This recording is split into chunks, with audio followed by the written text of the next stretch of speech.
अब we are in the centre of this Mars mahadasha, इसका क्या इम्पैक्ट होगा भारत पर एंड पूरा हमारे चीज़ों पे? ज़रा थोड़ा सा हमारे ऑडियंस को ये समझाइए प्लीज़।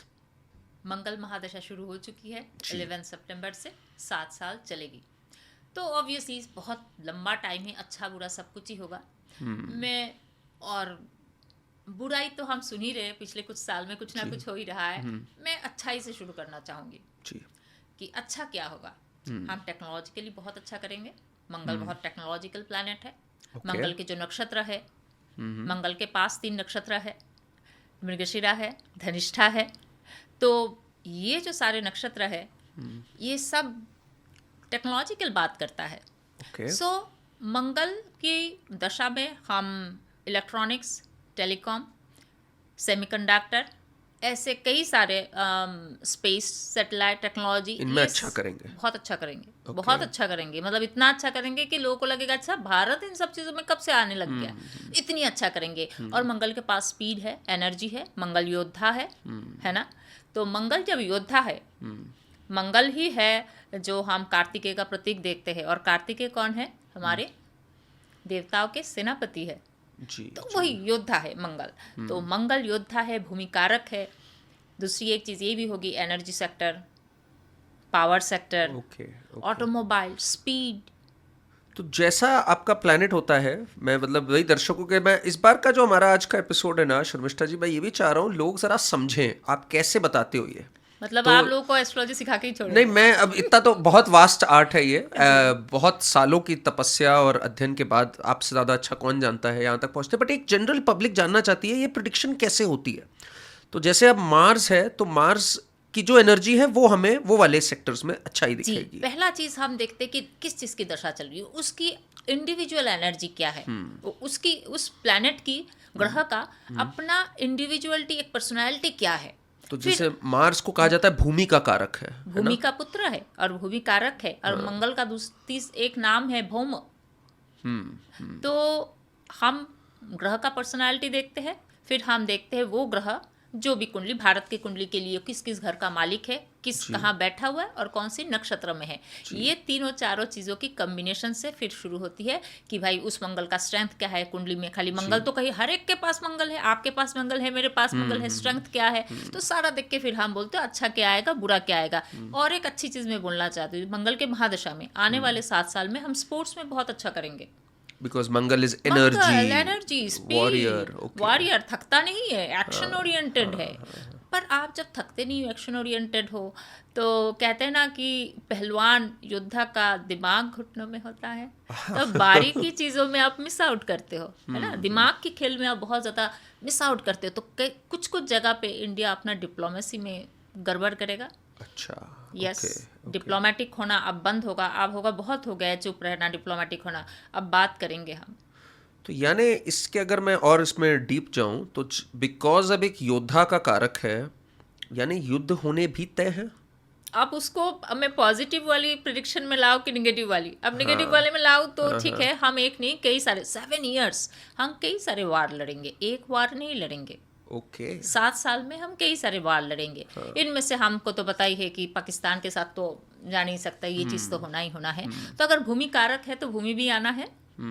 It's beautiful. आपको बताऊं मैं शर्मिष्ठा जी, मुझे याद है जब मेरी आपसे बात हो रही थी तो इन्होंने कहा जैसे, और ये नेचुरल कैसे आ रही प्रिडिक्शन, इट्स सो ब्यूटीफुल। भूमि कारक है मंगल और लड़ाई का भी प्लैनेट है, वॉर का भी है। इज इट नॉट राइट कि वक्फ का संशोधन इसी टाइम पर आया एंड वक्फ को लेके प्रोटेस्ट भी हुए, रेजिस्टेंस भी हुई, बट आपकी बड़ी स्ट्रांग प्रिडिक्शन थी कि ये पास होगा। And Waqf is about land and Waqf was about tension.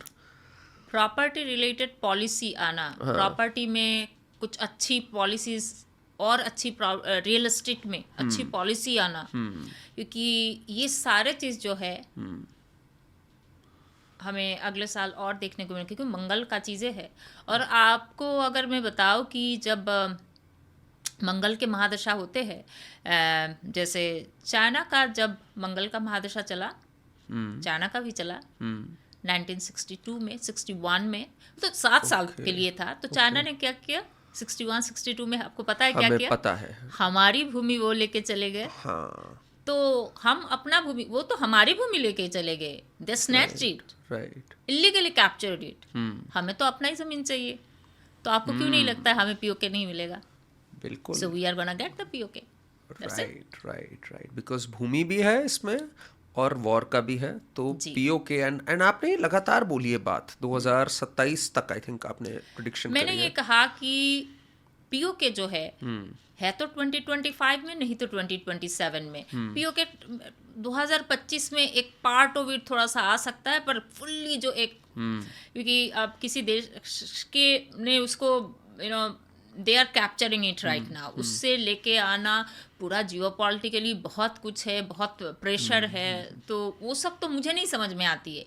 पर मैं उसको अगर रिलेट करना चाहती हूँ कि आम जनता के लिए, तो मुझे लगता है ये सब चीज़ें होते होते 2027, वरना ऐसा नहीं है कि 2027 में हम वार लड़ने वाले। वार तो हम अभी any time, it's going on the right now, any time हो सकता है।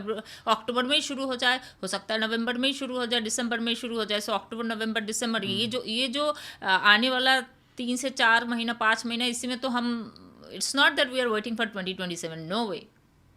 तो एक तरह से शर्मिष्ठा जी ये पूरा एक ट्रांजिशन भी है हमारा, बिकॉज आप कह रहे हो अभी मार्स दशा शुरू हुई हमारी, जी। तो जब दशा होती है, जैसे शर्मिष्ठा जी से मैं समझ भी रहा हूँ साथ साथ कि दैट प्लैनेट डिटर्मिन्स आपका किस तरह का है आउटलुक, तो अभी मार्स की शुरू हो गई। जी। इससे पहले हमारी 10 साल मून की थी दशा, जी। 2015 से लेके 25 तक। तब क्या हुआ हमारे अंदर, क्या मून वाली चीजें हमारी दिखी, क्या आपको लगा 10 साल में? 10 साल चंद्रमा, जैसे मैंने कहा, चंद्रमा जो है बहुत ही, चंद्रमा तो लड़ाकू नहीं है। हाँ। चंद्रमा को हम मदर से देखते हैं, माँ से देखते हैं, नाम ही चंद्रमा। चंद्रमा को जो है, चंद्रदेव को हम हमारी माँ से रिलेट करते हैं। जैसे मंगल इज फॉर ब्रदरली, आपके भाई के हिसाब से, तो जो आपको प्रोटेक्ट करेगा, आपका बड़ा भाई है। तो वैसे ही मदरली आपकी इमोशंस, आपकी सेंसिटिविटी, आपकी फीलिंग्स, उसको जाहिर करता है। तो चंद्रमा के दशा में तो इम्पॉसिबल कि आप ऐसा वार लड़ने के बारे में सोचते नहीं हो। प्लस हमारी चंद्रमा, मतलब भारत का जो चंद्रमा है, वो पुष्या नक्षत्र में है। और पुष्या एक ऐसा नक्षत्र है, 27 नक्षत्र में सबसे बेस्ट नक्षत्र पुष्या है, जहाँ पे गुरु एग्जॉल्टेड होता है। पुष्या जो बहुत नरिशिंग है। और पुष्या का सिंबल क्या है, आपको पता है? क्या है? आप सबको सुन के बहुत क्या लगेगा। पुष्या का सिंबल है काउस अडर, मतलब जहाँ से हम दूध लेते। जो गौ माता जो हमें दूध देते, कितनी नरिशिंग है ना। वो अपने बच्चे के साथ, बछड़े के साथ आपको देते थे, जिस वजह से हम गाय को माता बुलाते हैं। सो ये जो नरिशिंग और ये जो कनेक्शन है, ये जो मदरली बिहेवियर है, ये है पुष्या नक्षत्र। इट इज सो ब्यूटीफुल कि ये एक सिर्फ, मतलब ये वो कोई ऐसी बात नहीं है जो फिट करी जा रही है हमारे देश का। जब हमारे देश के, आपने जो हमारे देश की चार्ट बनती है, that is from the day of independence, right? Yes.